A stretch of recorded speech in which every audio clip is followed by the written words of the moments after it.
வணக்கம் மக்களே, சற்றுமுன் கிடைத்த தகவல் ஒன்றை பார்க்க போகிறோம். திருமாவளவன் மீது எப்பொழுதும் பாசம் நெகிழ்ந்த ராமதாஸ் அழைப்பு விடுத்த விசிக திடீர் தகவல். இந்த ஒரு தகவலை பற்றி தான் நாம் பார்க்க போகிறோம். தகவலை பார்ப்பதற்கு முன்னதாக நீங்கள் நம்மளுடைய சேனலுக்கு புதிய பார்வையாளர்களாக இருந்தீர்கள் என்றால் மறக்காமல் நம்மளுடைய சேனலை சப்ஸ்கிரைப் செய்து வைத்துக் கொள்ளுங்கள் மக்களே. விடுதலை சிறுத்தைகள் கட்சியின் தலைவர் தொல் திருமாவளவன் மீது தமக்கு எப்பொழுதும் பாசம் உண்டு என பாமக நிறுவனர் டாக்டர் ராமதாஸ் நெகிழ்ச்சியுடன் தெரிவித்துள்ளார். இதற்கு விசிக பொதுச் செயலாளர் ரவிக்குமார் நன்றி தெரிவித்துள்ளார்.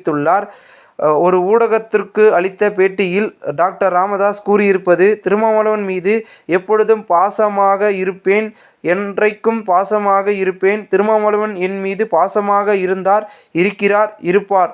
திருமாவளவன் மீது ஒரே ஒரு வருத்தம், அவர் இன்னும் திருமணம் செய்து கொள்ளவில்லையே என்பதுதான். சரி, அது அவரது தனிப்பட்ட விஷயம்.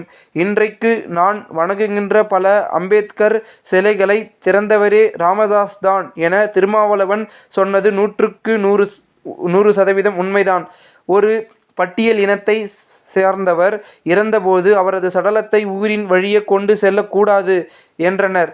அப்பொழுது என் தோளில் சுமந்து சென்றேன். அதனால் எனக்கு திருமாவளவன் தமிழ் குடி தாங்கி என்ற பட்டத்தை மதுரை பக்கம் இன்றைக்கு இருக்கின்ற மேலூரில் கொடுத்தார். நல்லது செய்தால் யாரும் பாராட்டத்தான் செய்வார்கள். என் பேச்சை அன்புமணி கேட்க வேண்டும், நான் கலங்கக்கூடாது என்று சொன்ன திருமாவளவனுக்கு நான் நன்றி தெரிவிக்கிறேன். திருமாவளவன் இப்படி சொன்னது எனக்கு பெரிய மகிழ்ச்சியாக இருந்தது. இவ்வாறு டாக்டர் ராமதாஸ் கூறினார். டாக்டர் ராமதாஸின் இந்த கருத்துக்கு விடுதலை சிறுத்தைகள் கட்சியின் பொதுச் செயலாளர் ரவிக்குமார் எம்பி நன்றி தெரிவித்துள்ளார்.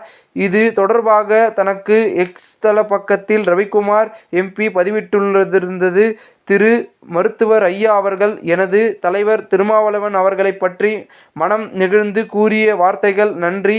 தமிழ்நாட்டில் எப்படியாவது நுழைந்துவிட வேண்டுமென சானதான சக்திகள் பல்வேறு சதி திட்டங்களை தீட்டிக் கொண்டுள்ளன.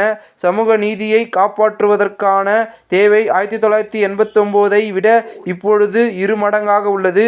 மருத்துவர் ஐயா அவர்களே, சமூக நீதிக்காக போர் களத்தில் மீண்டும் நுழையுங்கள். உங்களை நம்பி வந்த மக்களை சானதானம் கசவு கொள்ளாமல் காப்பாற்றுங்கள். இவ்வாறு ரவிக்குமார் எம்பி தெரிவித்திருந்தார். இந்த ஒரு தகவல் பாமக வட்டாரங்களும் விசிக வட்டாரங்களும் அரசியல் வட்டாரங்களும் பெரும் பேசும் பொருளாக இருக்கிறது. இந்த ஒரு தகவலை குறித்த பொதுமக்கள் உங்களுடைய கருத்துக்களை கமெண்ட் மூலமாக தெரிவிங்கள். இதுபோன்று நீங்கள் அரசியல் சாதனைக்கு தினசரி தெரிந்து கொள்ள நம்மளுடைய சேனலை சப்ஸ்கிரைப் செய்து வைத்துக் கொள்ளுங்கள் மக்களே. நன்றி, வணக்கம்.